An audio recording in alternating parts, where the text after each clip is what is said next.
முன்னுரை. இறைவனின் உண்மையான வாழ்வு அன்றாட தொடர் ஒளிபரப்புக்கு உங்களை வரவேற்கிறோம். இதில் நம் காலத்திற்கென ஒலிக்கும் இறைவனின் குரலை நாம் கேட்கிறோம், அவரை பற்றி அறிந்து கொள்கிறோம், அவரோடு தனிப்பட்ட உறவுக்குள் நுழைகிறோம். அத்தியாயம் 99.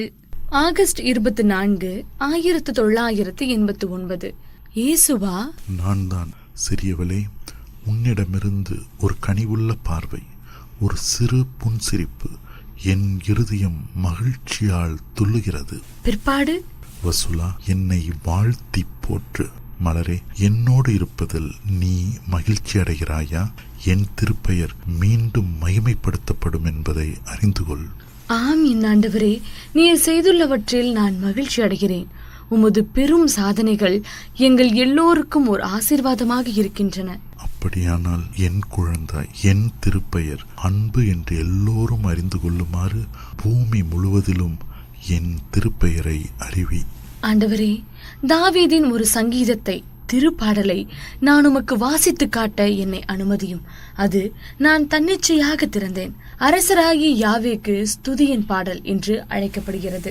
நீ இந்த சங்கீதத்தை எனக்கு வாசித்து காட்டும்படி நான் தான் அதை தேர்ந்தெடுத்தேன்.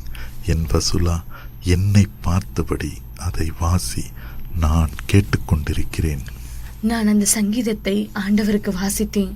வா, ஜெபி, உபவாசமிரு, என் வார்த்தையை வாசி, திவ்ய நன்மையில் என்னை பெற்றுக்கொள்.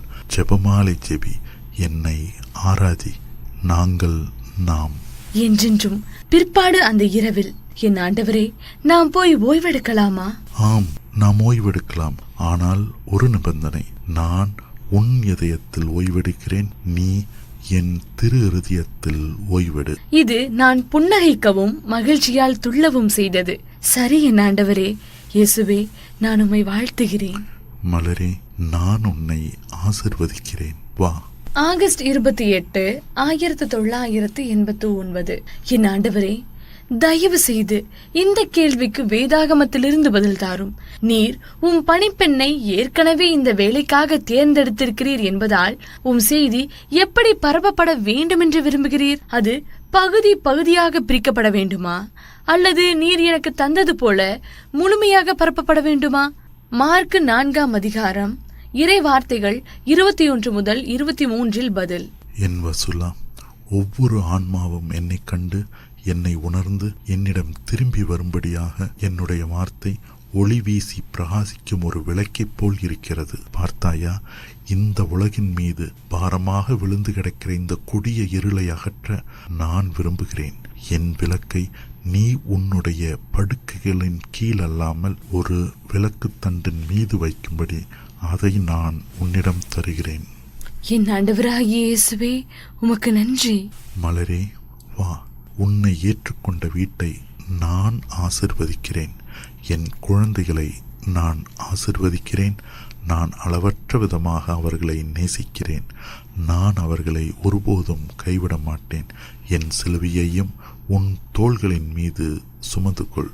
என் சிலுவையையும் உன் தோள்களின் மீது சுமந்து கொள். என் சிலுவையையும் பகிர்ந்து கொள். நீ இதை எனக்காக செய்வாயா? அன்பு உன்னை அன்பு செய்கிறது. ஆகஸ்ட் 29, 1989. ஆண்டவரே, உம் வார்த்தையை கேட்கும்படி என் இதயத்தை ஆயத்தப்படுத்தும். அன்பின் ஆண்டவரே, இரக்கத்தின் ஆண்டவரே, நான் உம்மிடம் செபிக்கிறேன். உம் பெரும் அன்பில் எனக்கு பதில் தாரும். இறைவா, என் மீது ஒளிர்ந்தருளும். உம் ஒளியை கொண்டு என்னை உயிர்ப்பியும். ஆமேன். நானே அறுவடையின் ஆண்டவர். இந்த செழிப்பான அறுவடையை செய்வதற்கான வேலையாட்களை நீ என்னிடம் கேட்டிருப்பதால் நான் உனக்கு உதவியாளர்களை அனுப்புவேன். இப்போது எனக்கு இன்னும் அதிக நெருக்கமாக வா, என்னை அணுகி வா. குறிப்பு: யூதா 9ஆம் அதிகாரம். நானே உயிர்ப்பும் வாழ்வுமாக இருக்கிறேன். வழிபாட்டின் நாள் இப்போது தொலைவில் இல்லை என்று நான் உங்களுக்கு வாக்களிக்கிறேன். உங்கள் இறந்தவர்கள் மீண்டும் உயிர் பெறுவார்கள். இன்னும் பூமிக்கடியில் கிடப்பவர்களையும் தங்கள் பாவங்களால் புதையுண்டிருப்பவர்களையும் நான் மீண்டும் உயிரோடு எழுப்புவேன். என் அரசை விரிவுபடுத்துவேன். இப்போது தரிசாகவும் பார்வைக்கு புலம்புதலுக்கு உரியதாகவும் கிடக்கும் என் நிலங்களை நான் புதுப்பிப்பேன். பால் குடிக்கும் பிள்ளையை தாய் மறப்பாளோ அல்லது தன் உதரத்தின் மகனை சீராட்டி வளர்க்க தவறுவாளோ? எப்படியோ அப்படியே தாய் தன் குழந்தையை மறந்தாலும் நான் ஒருபோதும் உங்களை மறக்க மாட்டேன் என்ற வேதாகம வார்த்தைகளை நான் திரும்பவும் சொல்வேன். குறிப்பு: திவ்ய நற்கருணை. நான் உங்களுக்காக ஒரு புதிய வானகத்தையும் புதிய வையகத்தையும் ஆயத்தம் செய்து கொண்டிருக்கிறேன். அன்பானவர் உங்களிடம் திரும்பி வந்து உங்களில் எஞ்சியிருப்போர் நடுவில் அன்பாகவே உயிர் வாழ்வார்.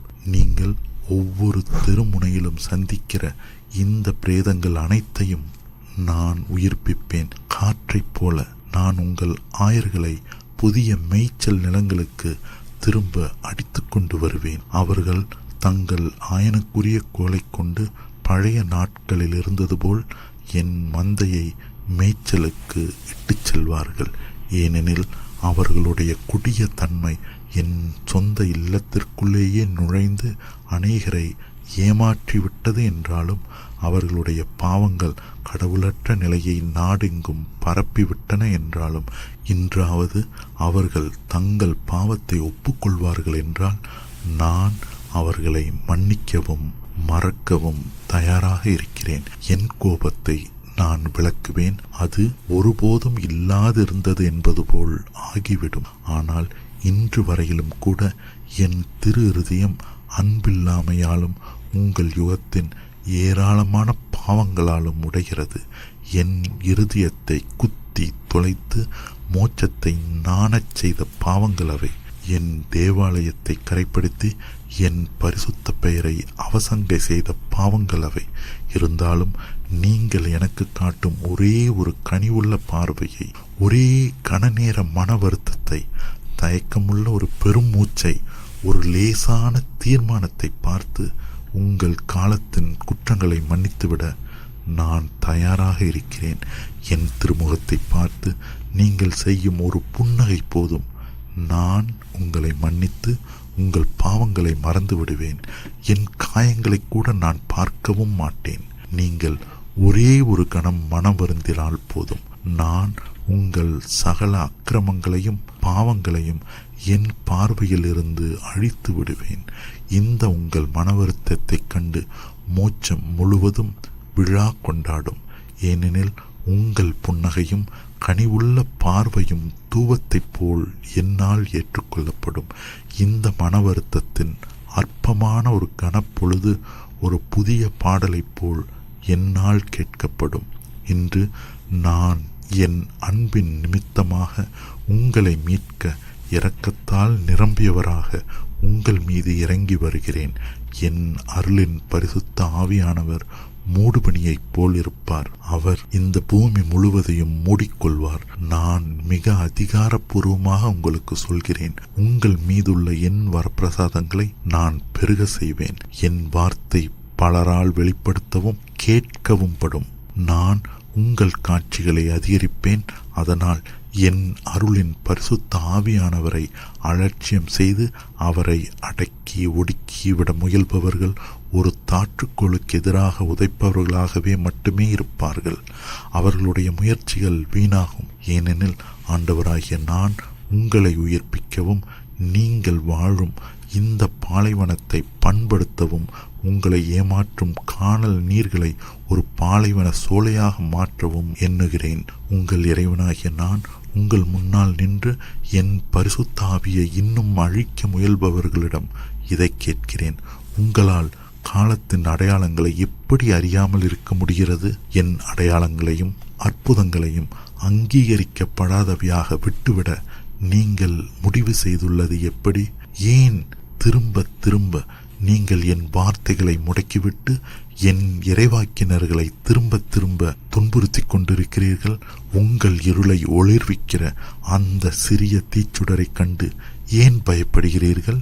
அதை கூட அணைத்துவிட ஏன் இவ்வளவு ஆவலாக இருக்கிறீர்கள்? உங்கள் வனாந்தரத்திலும் வறட்சியிலும் என் அருளை கொண்டு வளரும் ஒவ்வொரு மலரையும் மிதித்து அழித்துவிட ஏன் விரைகிறீர்கள்? உங்கள் இறைவனாகிய நான் மௌனமாகவும் இறந்தவராகவும் இருக்க வேண்டும் என்று நீங்கள் விரும்புவது எப்படி? ஆகவே நான் யார் என்று இனி உங்களுக்கு சொல்வேன். நான் யார் என்று உங்களுக்கு நினைவூட்டுவேன். நானே வார்த்தையாகவும் உயிருள்ளவராகவும் இருக்கிறேன். நான் செயல்படுவேன். நான் பூமியில் இருக்கையில் என் அப்பங்களையும் என் மீன்களையும் பழுக செய்து பெரும் கூட்டமான மக்களுக்கு உணவளித்தேன். மோயிசன் ஆயிரக்கணக்கானவர்களோடு பாலைவனத்தை கடந்து செல்கையில் அவர்களுக்கு உண்ண எதுவும் இல்லாமல் இருந்தபோது மோட்சத்தின் சேமிப்பறைகளை திறந்து மன்னாவை கொண்டு அவர்கள் அனைவருக்கும் உணவளித்தேன். இன்று அதுவே நிகழ்கிறது.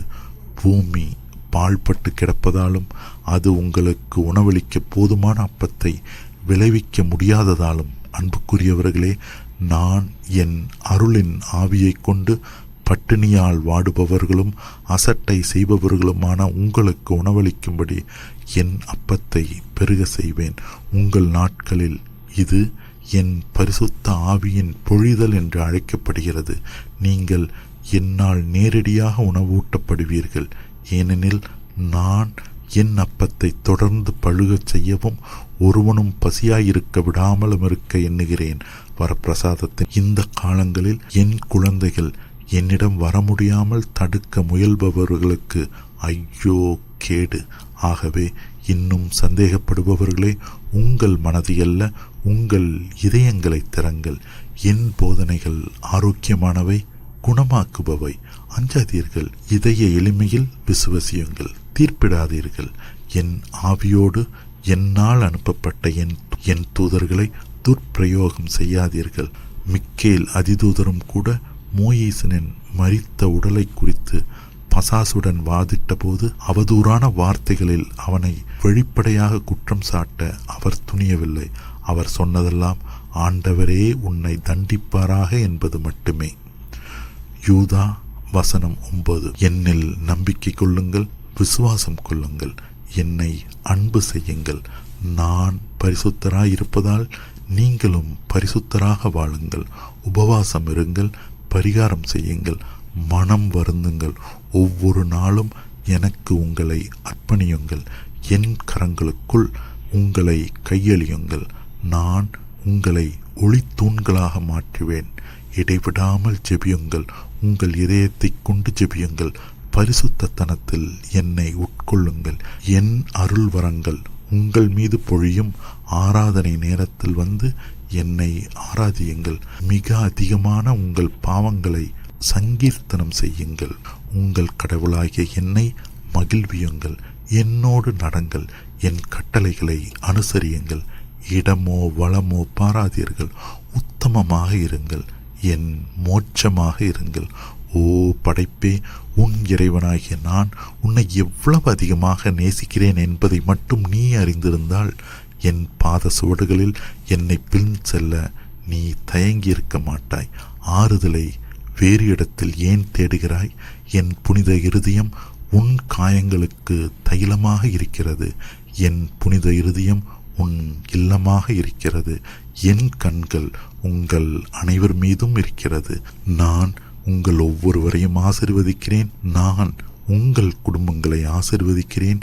நான் இந்த செய்தியை வாசிக்கும் அனைவரையும் ஆசீர்வதிக்கிறேன். என் அன்பின் பெருமூச்சை உங்கள் நெற்றியின் மீது விட்டுச் செல்கிறேன். அன்பு உங்கள் அனைவரையும் அன்பு செய்கிறது. ஒன்றாயிருங்கள். என் ஆண்டவரே, உமக்கு நன்றி. நான் உங்களை ஆசீர்வதிக்கிறேன். செப்டம்பர் 4, 1989. துன்புறுத்தப்படுகிறேன். கலாபனை காலங்களில் என் ஆன்மா உம்மில் தன் கதகதப்பான புகலிடத்தை கண்டடைகிறது. கொந்தளிக்கும் புயல் மீண்டும் ஓயும் வரையிலும் உம் பரிவுள்ள எவ்வளவோ ஆறுதல் தருகிற குரலை கேட்கும்படி நான் என் செவியை மோட்சத்தை நோக்கி திருப்புகிறேன். நான் பயப்பட தேவையில்லை. என் அருகில் உம் பரிசுத்த பிரசன்னம் என்னை தேற்றுகிறது. உம் பிரமாணிக்கத்திற்கு மாற்றாக இருக்கக்கூடியவன் ஒருவனுமில்லை. இப்போது நீரே என் எஜமானர், உன்னதர், ஆண்டவருக்கெல்லாம் ஆண்டவர், என் மீட்பர். ஆகவே நான் உம்மிடம் என்னை முழுமையாக கையளிக்கிறேன். உம் தெய்வீக கரங்களில் என் ஆன்மாவையும் என் இதயத்தையும் நான் ஒப்புக் கொடுக்கிறேன். ஆமீன். என் குழந்தாய், ஞானம் உன் ஆசிரியராகவும் உனக்கு கற்பிப்பவராகவும் இருக்கிறது. வா, நீ வேறு எங்கும் கண்டிராத ஆறுதலை பெற்றுக்கொள்வதற்காக உன் அப்பாவின் கரங்களுக்குள் விழு. உன் நம்பிக்கையை என்னில் வை. உன் துயரங்களை எனக்கு ஒப்புக்கொடு. நான் அவற்றை நன்றாக பயன்படுத்துவேன். வா, நான் உன் ஒளிப்பீடமாக இருக்க விடு. நான் உன்னை கண்காணிப்பேன் என்று சொன்னேன். உண்மையில் என்னை துன்புறுத்துபவர்களாக இருக்கிற உன்னை துன்புறுத்துபவர்களின் காட்டாறுகள் தங்கள் கொந்தளிக்கும் மலைகளில் உன்னை அடித்து சென்றுவிட நான் விட்டுவிட மாட்டேன். என் குழந்தாய், எவ்வளவு அதிகம் அவர்கள் உன்னை துன்புறுத்துகிறார்களோ அவ்வளவு அதிகமாக ஆண்டவராகிய நான் உன்னை உயர்த்தி உன்னை ஆசிர்வதிப்பேன். ஒருபோதும் இதை மறக்காதே. என்னை சார்ந்திரு. உன் ஜெபங்கள் தூபங்களைப் போல் இருக்கட்டும். கடவுளற்றவர்களை பிடிக்கும் தூண்டில் இரையாக நான் உன்னை பயன்படுத்த அனுமதி. இந்த எல்லா பரித்தியாகங்களும் வீணாய் போகாது. என் புனித இருதயம் உன் இல்லமாக இருக்கிறது என்பதை நினைவில் கொள்.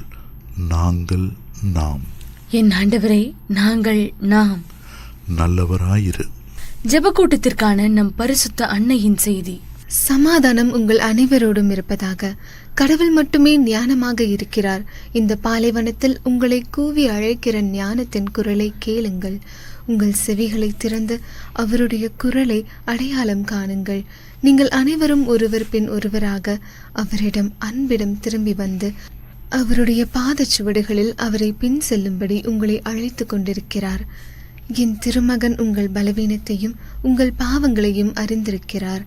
ஆனால் நீங்கள் உங்களை அவருடைய கரங்களில் முழுமையாக ஒப்புவித்துவிட்டு அவரையே நம்பியிருப்பீர்கள் என்றால் நீங்கள் கவலைப்பட தேவையில்லை. நீங்கள் இருக்கிறபடியே அவரிடம் வந்து உங்கள் சித்தத்தை அவருக்கு ஒப்புக்கொடுங்கள். உங்கள் அன்பை அவருக்கு தாருங்கள். உங்கள் துன்பங்களையும் துயரங்களையும் கடும் வேதனைகளையும் உங்கள் பிரச்சனைகளையும் அவருக்கு கையெழியுங்கள். எல்லாவற்றையும் அவருக்கு ஒப்புக்கொடுங்கள். அவரை நம்புங்கள்.